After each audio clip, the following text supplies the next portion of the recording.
बिस्मिल्लाहिर्रहमानिर्रहीम। आज के लेक्चर में हम सीखने वाले हैं टेक्निक्स ऑफ इंटीग्रेशन में पावर रूल ऑफ इंटीग्रेशन। मतलब जब हमारे पास एक वेरिएबल की पावर में कोई भी नंबर आ जाए तो फिर इस तरह के फंक्शंस को हम कैसे इंटीग्रेट करते हैं, आज हम ये सीखेंगे। जब एक वेरिएबल आ जाए which is raise to an exponent, मतलब जिसकी पावर मौजूद हो और ये -1 के इक्वल ना हो, तो तब इस तरह के फंक्शन को इंटीग्रेट करने के लिए हम सिंपली करते ये हैं कि इसकी पावर में एक ऐड कर देते हैं और जो यहाँ पर आंसर आता है n+1 उसे हम यहाँ पे डिनोमिनेटर में लिख देते हैं। देन फाइनली हम यहाँ पे कांस्टेंट ऑफ इंटीग्रेशन ऐड कर देते हैं। एक और ज़रूरी बात यह है कि ये जो हमारे पास बेस होती है, जो वेरिएबल होता है, उसका यहाँ पर डिफरेंशियल या फिर डेरिवेटिव का मौजूद होना ज़रूरी है। मतलब देखें, यहाँ पर हमारे पास वेरिएबल जो है वो x है, मतलब इस फंक्शन में बेस हमारे पास x है। अगर हम इसका x के रिस्पेक्ट से, बिकॉज हमारा इंटेग्रल x के रिस्पेक्ट से है, x के रिस्पेक्ट से डेरिवेटिव लें तो ये हमारे पास आ जाएगा 1 के इक्वल। ठीक है, तो जब यहाँ पे कुछ भी नहीं लिखा हुआ तो हमें पता है कि इसे अगर हम 1 से मल्टीप्लाई करें तो ये ही फंक्शन दोबारा आ जाएगा। और डिफरेंशियल किसी भी वेरिएबल का इक्वल होता है dx के इक्वल, और उसको मल्टीप्लाई किया हुआ होता है उसके डेरिवेटिव के साथ, मतलब x प्राइम के साथ, जो हमें पता है इक्वल्स टू है 1, और ये टर्म एक्स एन के साथ मौजूद है, तो इसका मतलब है हम इस पर पावर रूल ऑफ इंटीग्रेशन इस्तेमाल कर सकते हैं। सो चले देखते हैं कि पोलिनोमियल एक्स स्क्वायर को एक्स की रिस्पेक्ट से कैसे इंटीग्रेट किया जा सकता है। यहाँ पे देखिए हमारे पास x है बेस, इसका डिफरेंशियल हमारे पास आएगा इसका डेरिवेटिव और साथ में dx। ठीक है, तो यहाँ पे देखें dx अगर अकेला लिखा हुआ है तो यहाँ पे x स्क्वायर को हम यूँ भी लिख सकते हैं is equals to x square dot 1। तो अल्टीमेटली अगर हम इसे ऐसे लिख लें डॉट 1 dx। ठीक है, सो इस बेस का आगे डिफरेंशियल मौजूद है। इसके अलावा ये जो पावर है ये -1 के इक्वल नहीं है, तो हम इस पर पावर रूल अप्लाई कर सकते हैं। इसके लिए हम करेंगे पावर में एक ऐड। ठीक है, n हमारे पास 2 है और इसी से डिवाइड कर देंगे, 2 + 1 से डिवाइड कर देंगे, प्लस कांस्टेंट ऑफ इंटीग्रेशन, ये हमारे पास हो जाएगा x³ over 2 + 1 3 + c। So this is the integration of x square. Definite integral नहीं है, इस वजह से हम यहाँ पे कांस्टेंट ऑफ इंटीग्रेशन ऐड करेंगे। एक और एग्जाम्पल करते हैं और सीखते हैं कि indefinite integral of theta with respect to d theta कैसे इवेलुएट किया जा सकता है। यहाँ पे देखिए ये बेस है, इसकी पावर में जब कुछ भी नहीं तो इसका मतलब है 1 है, n हमारे पास 1 है, इसका मतलब है हम power rule of integration apply कर सकते हैं।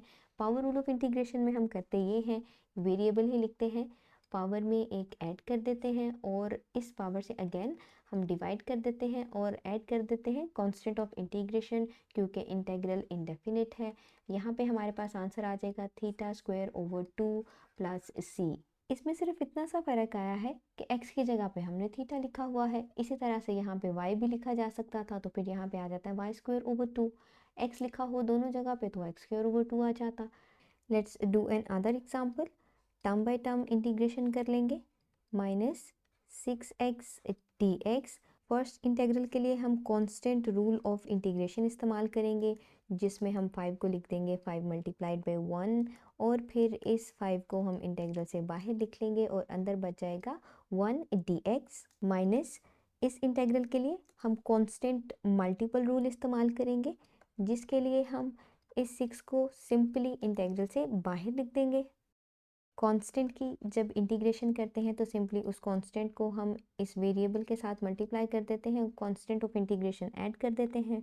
-6 इंटीग्रल को सॉल्व करने के लिए पावर रूल ऑफ इंटीग्रेशन इस्तेमाल करेंगे, n 1 के इक्वल है, पावर में ऐड कर दें, पावर से डिवाइड कर दें, plus constant of integration add कर दें, c पहले था c1 ऐड कर देंगे, तो it will become x²/2 + c1। 1 को x के साथ मल्टीप्लाई करेंगे तो x बच जाएगा, 5 को x के साथ मल्टीप्लाई किया, 5 को c के साथ, 6 को x²/2 के साथ मल्टीप्लाई किया, -6 को c1 के साथ मल्टीप्लाई करेंगे। कांस्टेंट को कांस्टेंट से मल्टीप्लाई करें, एक और कांस्टेंट आ जाता है, यहाँ पर भी आ जाएगा, उसे नाम दे लेंगे c2। -3x² minus again another constant एक कांस्टेंट में से दूसरे कांस्टेंट को माइनस करें तो एक और कांस्टेंट आ जाता है, इन दोनों के हिस्से का भी एक कांस्टेंट आ जाएगा, उसे c का नाम दे लेंगे और उसे हम आर्बिट्रेरी कांस्टेंट का नाम देंगे, c कह लेंगे उसे, और उसे हमेशा ऐड करते हैं। सो आंसर आ जाएगा 5x minus 3x square plus c। Time को सेव करने के लिए सेपरेट कांस्टेंट्स के बजाय एक ही कांस्टेंट ऑफ इंटीग्रेशन ऐड किया जाता है, जिसकी वजह से टर्म्स कम आती हैं और आंसर बिल्कुल सेम रहता है। तो चलें अब सीखते हैं कि रेडिकल फंक्शंस को कैसे इंटीग्रेट करते हैं। सबसे पहले तो हम टर्म बाय टर्म इंटीग्रेट कर लेंगे। फर्स्ट इंटेग्रल में हम लिख लेंगे x की पावर में 1/2 dx प्लस, और सेकंड इंटेग्रल में लिख लेंगे x की पावर में 1/3 dx। x का डिफरेंशियल आगे मौजूद है, यहाँ पर भी x का डिफरेंशियल आगे मौजूद है। इसके अलावा ये जो पावर है ये -1 के इक्वल नहीं, और ये भी, इसके अलावा दोनों रैशनल्स हैं। सो इसका मतलब है हम पावर रूल ऑफ इंटीग्रेशन इस्तेमाल कर सकते हैं, जिसके मुताबिक होता ये है कि पावर में एक ऐड करते हैं और फिर उसी के साथ डिवाइड कर देते हैं। सिमिलरली सेकंड इंटेग्रल में भी पावर में एक ऐड करेंगे और फिर उसी के साथ डिवाइड कर देंगे, और कांस्टेंट ऑफ इंटीग्रेशन दोनों का हम एक साथ ही लिख लेंगे। सिंप्लीफिकेशंस कर लेंगे तो आ जाएगा x की पावर में 3/2, डिनोमिनेटर में 3/2 प्लस x की पावर में 4/3 और डिनोमिनेटर में भी 4/3। मज़ीद सिंप्लीफिकेशन कर लें तो यहाँ पे हम लिख सकते हैं 2 मल्टीप्लाइड बाय x की पावर 3/2 डिवाइडेड बाय 3। सिंपली हमने 2 को यहाँ पे न्यूमरेटर में लिख लिया, इसी तरह से 3 को लिख लेंगे x की पावर में 4/3 और डिनोमिनेटर में 4 लिख देंगे। Constant of integration, constant of integration, this is the required answer. मज़ीद सिंप्लीफाई करना चाहते हैं तो एलसीएम ले लें, otherwise this is also acceptable. एक और इंडेफिनिट इंटीग्रल को एवेलुएट कर लेते हैं विद रिस्पेक्ट टू टी। सबसे पहले तो हमें इस एक्सप्रेशन को सिंप्लीफाई करने की ज़रूरत है। सो सिंप्लीफिकेशन कर लेते हैं। स्क्वायर रूट टी को लिख लेंगे टी की पावर में 1/2, यहाँ पे आ जाएगा टी क्यूब। इस टी क्यूब को जब हम यहाँ पे ऊपर न्यूमरेटर में लिख देंगे तो ये पावर पॉजिटिव से नेगेटिव में आ जाएगी और ये दोनों उसके साथ मल्टीप्लाई होंगी। ठीक है, मल्टीप्लिकेशन कर लेंगे टी की पावर -3 को इन दोनों टर्म्स के साथ, इसी तरह से -3 डॉट टी की पावर 1/2, यहाँ पे आ जाएगा 4 टी की पावर में -3 प्लस, जब बेसिस सेम हो तो पावर्स ऐड होती हैं। सो हमारे पास आंसर आ जाएगा जी टी की पावर में -5/2। सो इसे हम अब इस एक्सप्रेशन की जगह पे लिख लेंगे, टर्म बाय टर्म इंटीग्रेट कर लेंगे। फर्स्ट इंटीग्रल के लिए कांस्टेंट मल्टीपल रूल इस्तेमाल करेंगे और कांस्टेंट को इंटीग्रल से बाहर लिख देंगे। टी का डिफरेंशियल आगे मौजूद है तो हम पावर रूल ऑफ डिफरेंशिएशन इस्तेमाल करेंगे, जिसके मुताबिक हम करने वाले हैं पावर में ऐड और फिर उसी से डिवाइड। सेम इसी तरह से पावर में ऐड करेंगे और उसी से डिवाइड कर देंगे और कांस्टेंट ऑफ इंटीग्रेशन ऐड कर देंगे। पावर्स को सिंप्लीफाई कर लेते हैं तो यहाँ पे आ जाएगा 4 टी की पावर में -2/-2 प्लस टी की पावर में -3/2 प्लस सी।